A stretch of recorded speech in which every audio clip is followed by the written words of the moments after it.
So now let's see how we can work around with trace contour effect inside of Corel Draw.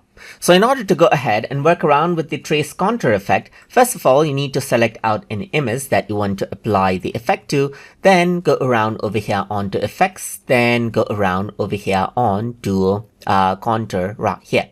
So once you go around over here, you can see that trace contour is an option. And once you go ahead and do that, it detects out the outline, as you can see right here, and then draws around it. And that is how the contour is traced out. You can go ahead and increase the level of contour right here or decrease it out, as you can see right here, and then that is what you have. So you can see that you can go ahead and select out particular range of outline right here just by moving out the slider.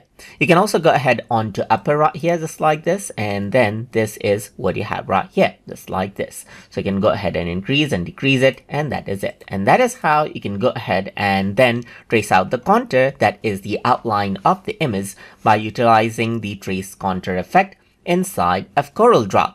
So I hope you guys learned something as always.